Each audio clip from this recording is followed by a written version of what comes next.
Ladies and gentlemen, welcome to Billy's Pit. This month we have the legendary A.J. Roberts from Westside Barbell.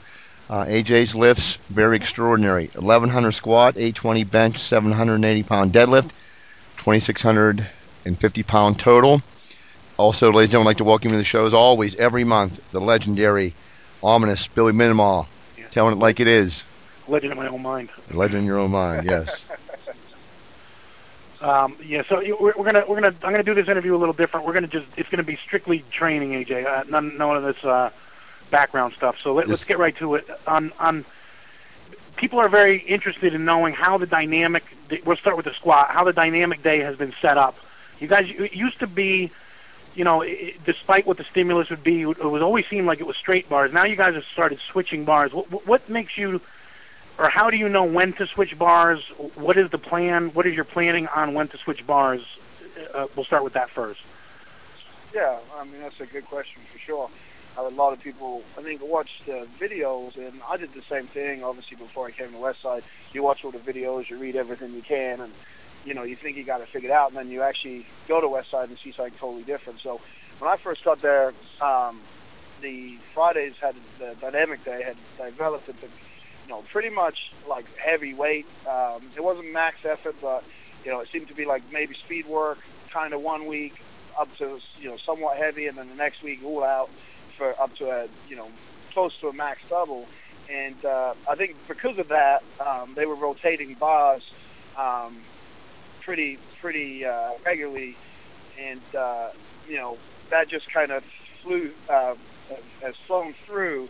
And as we've kind of progressed in 2.5 years I've been there, we've backed off from going heavy like that on Fridays. It was something that, I think crept in and got allowed. But as myself and a lot of guys realize, you can't train like that. Very few people can train like that. And, we've gone back more towards traditional, what people know as dynamic work. It's obviously not the same as you've alluded to before, Billy, but I think that's where the switching of the bars came in, was because, back then it was almost like, for variety, they had to do that as they were changing it. Close to every week they were doing something different. And then I know for like Louis, he started using different bars, being injured and stuff. And so a lot of times, like before a meet, if you work backwards from a meet, obviously for us, Circuit Max is our last 4-week phase. That's always done with a straight bar. And then before that, we typically do a 3-week phase with a straight bar too. And then before that, I like to just switch the bars up, save my elbows and that kind of stuff. So as far as knowing like when to do it, like typically, if you bench heavy on Wednesday in the shirt or something, I'll use a bar that takes the pressure off on Friday on my elbows. And then that just, turns into a 3-week wave. So I plan out, my heavy benching around that. And so that's kind of the gist of it. Hopefully that answered the question. Yeah, and then the same thing with the stimulus. It used to be like, with the bands and the chains and the combinations of, it used to seem like everything was in 3-week waves. You would use a 3-week blue band wave, or then a 3-week, maybe like a blue band with chain wave, or just a chain wave. It would always seem like it was 3 weeks, kind of, like 50, 55%, 60%, and then you start again, or you switch the stimulus or whatever. It seems like, I'm not there all the time, but when I've been there, it almost seems like you guys kind of play it by ear, and it's not so much in concrete exactly what you're going to do. How is that? Is it say the same thing as the bars? Is it just whatever you feel like doing, or is it thought out beforehand? Yeah, overall, like, we'll think it out, and then as we go, it always changes. That's the one thing I try to explain to people. A lot of people ask for a Westside template or something to follow. The difficulty is like, and Louis said this many times, I mean, how do you know where you're going to be like 8 weeks from now? So, we'll sit down and we'll talk about, we want to do this wave and we want to do that wave, and then, depending on how the workouts have gone before that, the Mondays, the Wednesdays, that will adjust the Friday workout, because sometimes, max effort on Monday won't take out as much as you normally, and so on Friday you kind of feel, a lot of energy and you'll push it. And so, the wave thing, honestly, if I looked at the system, and broke down what we're doing, I would say for sure we do 2-week waves always, and then, every now and again we'll do 3-week waves. And that kind of seems to be the way it is right now. And typically the first week we'll do, 4 or 5 sets of speed, and then maybe do the weight we want to do the next week for speed, and then the next week we'll do that for speed, and then work up after that. So that's the way it kind of has gone. And I think it's just, it's not planned that way. I just think it adapts. And honestly, I think we get bored real quick now. The group, we're all young in there, and the way the world is now, everything is, you want everything fast. And I just think we're impatient. So, doing the same thing for 3 weeks, I think it's boring. And the other thing, Louis alluded to this, and that's the thing with Louis. We don't really have to think. He thinks of the science and the math and all that behind it, and he puts that stuff to what we do. We just train, and those that succeed kind of all follow the same path. So it kind of has a pattern, and then he figured that out. Well, why is this working? And he puts that science in there. But as far as the dynamic gaze and the progressions of that go, a lot of it is based on feel and how we feel. And something I started doing a lot was, like Louis said, you get heavier weight on my back, so I started wearing more gear on dynamic days to bring that strength up. And so it varies for every guy depending on what you need, and it really is just based on feel during the program. But we do lay out what we want to do. It seems to always change. It never seems to get stuck to. And a lot of times maybe you wanted to do something and no one else wants to do that, so you end up just jumping in with another group. And I don't know if that's right or wrong. Sometimes it might be better to stick to the plan, but it's like a boys' club in there. Back in the football days when one guy did something, you had to beat him, and it's the same way in there. And you try to stick to the plan, but honestly, when it boils down to it, we're just a bunch of meatheads, and we still want to compete against each other. So. Now, when you guys Lou used to be a big believer in the whole volume of the day. For example, obviously your max with the straight bar is going to be much more than your max with the safety squat bar. So he would the thinking was, if you were going to use 500 pounds on your sets with the straight bar, obviously with the safety squat bar, using 500 pounds becomes almost like maximal efforts. At least for me. But so. Do you still do that? Is that still figured into the plan? Do you guys, would you use 400 pounds instead of 500 on a straight bar, or 600 or 700? What you do, is that taken into account, or do you guys just pick a weight and whatever it feels like, that's the weight you're going to use? No, the bars are still taken into account. Ideally, and this is something it's difficult to do. Ideally, you'd have a max on every bar, every band combination, every chain combination.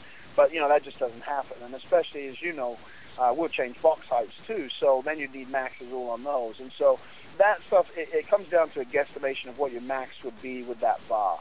And so, when we talk about percentages, if you're doing a safety squat bar, let's say with a straight bar, obviously I know my max from meet is 1100, but in just briefs, I've done them 9 something. So I know, like, most of my weights, working sets are going to be around five plates. It's a pretty good number for me. With the safety squat bar, it's usually around 4 plates. Right. And so that's all taken into account. But again, like, at our level, we're trying to, it's almost, how Charles Glass with the old bodybuilders, he changes all the angles.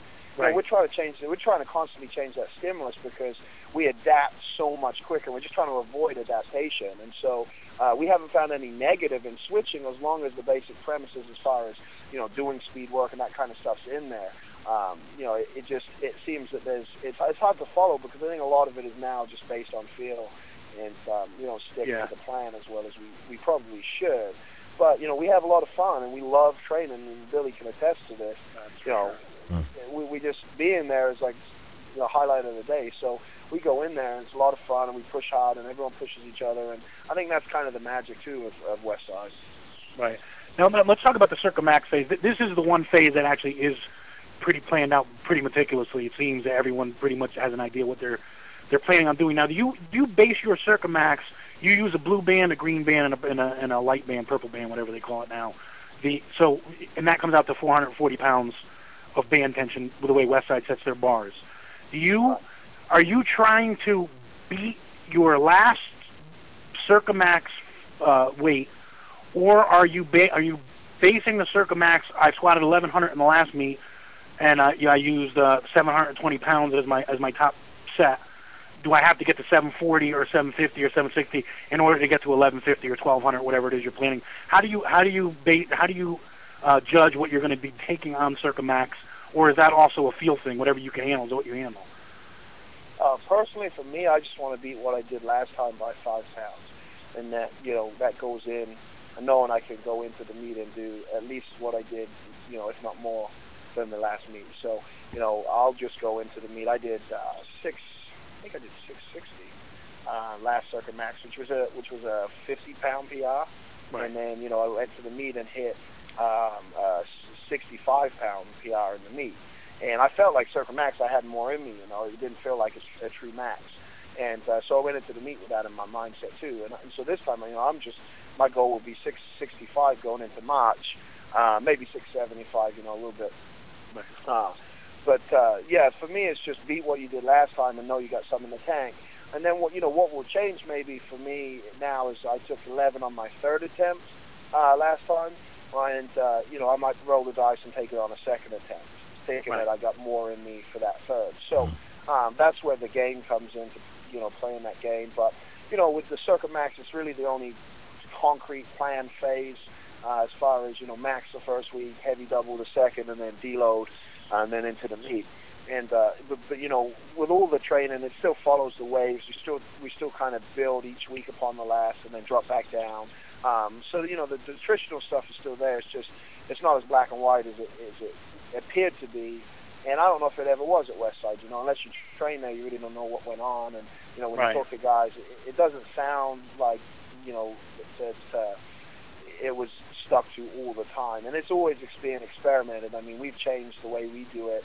In the 2.5 years I've been here, probably 5 times. And so it's not something that's stuck in gold. But it's tell the people how here's the genius of Louis Simmons.